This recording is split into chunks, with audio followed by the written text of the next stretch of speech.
Okay, so hello, my name is Aisyah, and today I'll present my final analysis for the Economic and Business Landscape course. And the topic explored is how foreign climate finance, specifically through Indonesia's Just Energy Transition Partnership or JETP, affects our economy. And more than economic outcomes, GTP is actually an important macroeconomic intervention that brings both opportunity and long term risk. Okay, so let me start by highlighting why the GDP matters so much to Indonesia macroeconomic outlook. First, Indonesia is the world's eighth largest greenhouse gas emitter, and a key reason is our continued dependence on coal. As seen as in the chart on the left, emissions from coal have increased gradually, especially since 2010, and that comes from both oil and gas. This isn't just an environmental issue, more than that, it's also an economic issue. If we look at the energy mix projection on the right graph, coal is still expected to account for nearly 60% of power generations. And that means even with global pressure to decarbonize, we are still locked into a phase fossil-based structure. And the fiscal side makes this even more urgent because in 2022 alone, Indonesia spent 33 billion US dollar on fossil fuel subsidies, and that's more than our education and health budget combined, based on the Kementerian Keuangan. So the question arises, how can we afford to keep spending like this while also we commit to the net zero by 2060?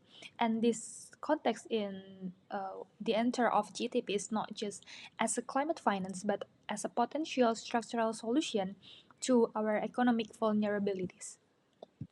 And moving deeper into the urgency, we face a serious gap between climate ambition and investment reality.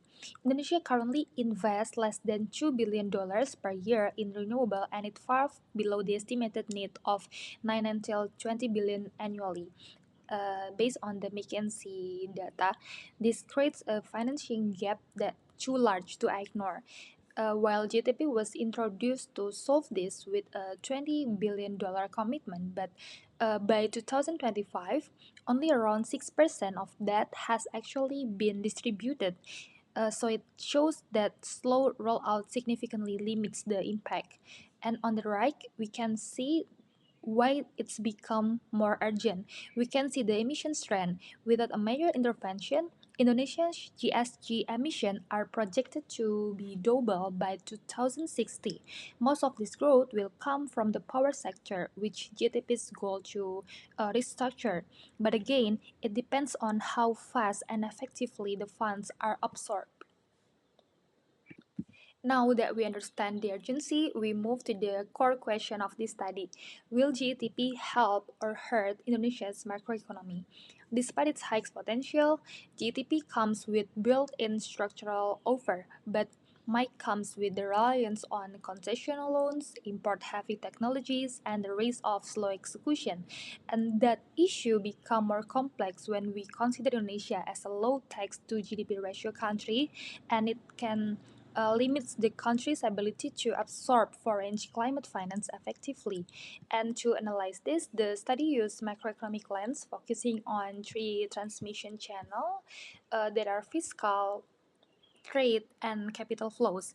And the objective is not just to evaluate the impact, but also to identify actionable recommendations to make GTP fiscally and structurally transformative, not just as a symbolic organization. So on the right side, we can see the framework that we use on my paper to show how GTP financing flows through these macroeconomic channels. The first is the fiscal channels that includes subsidy shifts and increased debt exposure, and the second is the external or trade channels that cover risks from green tech imports and the coal export declined. And the last is the capital channel that looks at how well GDP can unlock FDI and reduce domestic investment gaps. And from global literature, we know that climate finance is crucial for developing countries, especially those with takes pace like Indonesia, but poorly integrated programs might creating fiscal inefficiencies, debt burdens, and policy misalignment. So I benchmark against South Africa and Vietnam, and both these countries face major implementation delays due to governance and regulatory hurdles. For Indonesia itself, even though it achieved the largest GDP commitment, about 20 billion US dollar, but still only 6% has been distributed. And unlike South Africa, Indonesia still plans a major coal expansion through 2030. And so it creating tension between the funding intention and actual execution itself. And this case highlight that money is not just enough because the other important thing is about the fiscal and policy coherence that also as crucial as the funding itself. And when we compare GTP funds to Indonesia's fossil fuel subsidy, the gap is still staggering. In 2022, Indonesia spent 33 billion US dollar on fossil subsidies, and it implies that more than it spent on health and education. Meanwhile, GDP's total commitment is about 20 billion, but only about 1.2 billion, which is still 6% of the total commitment. And that means GDP currently offset less than 4% of our annual fossil subsidy, and this makes it very insufficient to drive real fiscal transitions unless there's some reallocations happens faster. And more importantly, McKinsey estimates that we'll need up to 2,000 billion in fiscal space by 2030 to stay on a net zero path track. And because without major reform, GDP is still more symbolic than a systematic tool to solve this. While GTP provides funding, the firm is also matures. Most of the financing comes as a concessional loans and still add to our debt, with a debt to GDP ratio close to 39% and a low tax to GDP ratio of only around 11%. Indonesia fiscal absorption capacity is remains still limited. In the other words, we don't have much fiscal room to maneuver. So additionally, green public financial management system are still underdeveloped because there's no clear fossil fuels phase out policy that tied to GTP implementation, so that the coordination simply just weak. And the debt matrix shows moderate to high sensitivity and weak readiness. Only 6% of GTP funds have been released, which implies an opportunity cost of over 30 billion US dollar in just 1 year of delay. And the key message is this: unless fiscal restructure are integrated and disbursement accelerates, GDP risks becoming a liability rather than a leverage tool because of the absorption ability itself. And we move to the Indonesia's external energy trade that also is in a transitional problem. On one hand, we are a major coal exporter that over 500 million tons annually coal that we can export. But at the same time, we also import refined fuels and other subsidiary and also green energy technologies. The clean energy tech that we depend on, mostly like solar panels, inverters are almost entirely imported, mostly from China, and this poses a major exposure risk if green infrastructure isn't localized.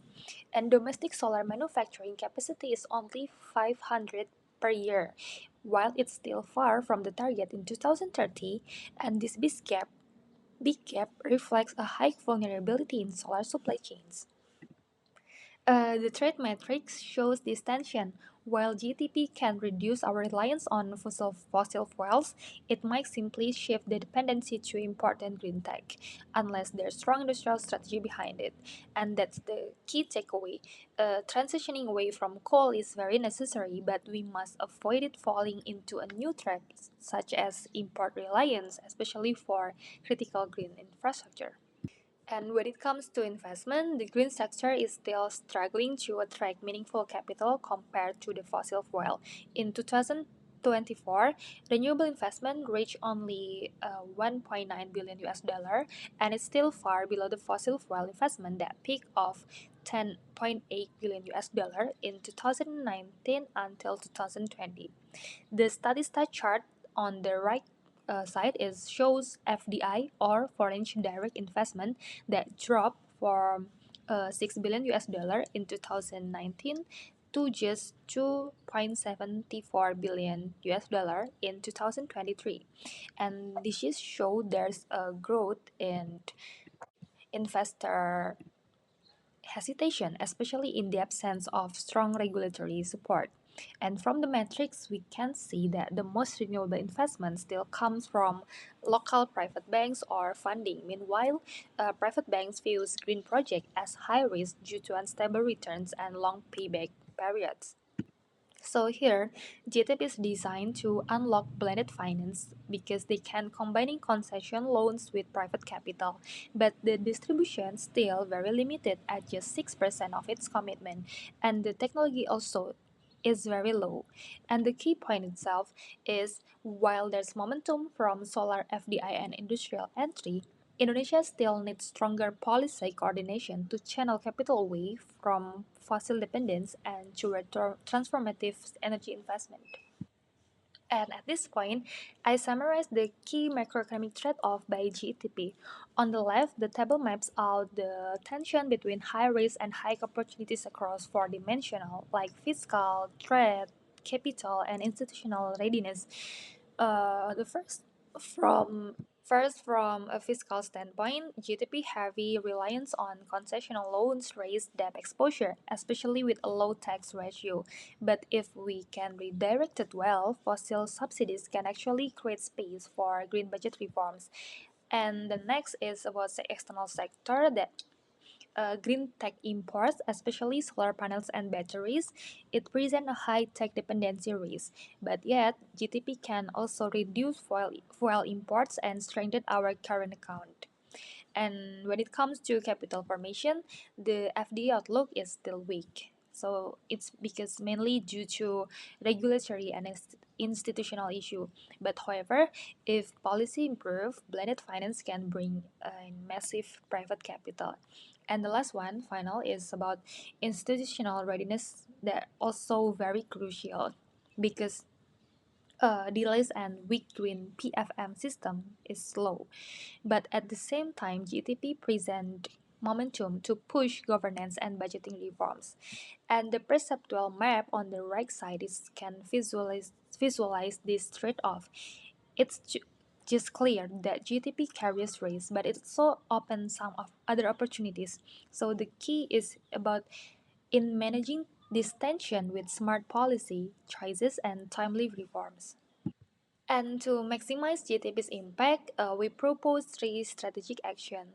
First, reform green fiscal governments by taking climate budgets, gradually reallocating fossil subsidies, and improving delivery through performance-based budgeting. And the second is about strengthening the domestic clean energy industry. We can do this policy by enforce LCR after 2025, offer tax incentive, and also boost local PV manufacturing and boost any other research and development related to green energy. And the third is improve capital absorption. We can do this by simplifying permitting, enabling blended finance, and clarifying regulations to reduce investor hesitations. And these three steps is aimed to transform GTP into a credible fiscal and development tool. Okay, so that's all about my result analysis. Indonesia's journey to net zero is not just about shutting down coal plants, it's a broader transformation, one that reshapes how we invest, govern, and build the economy.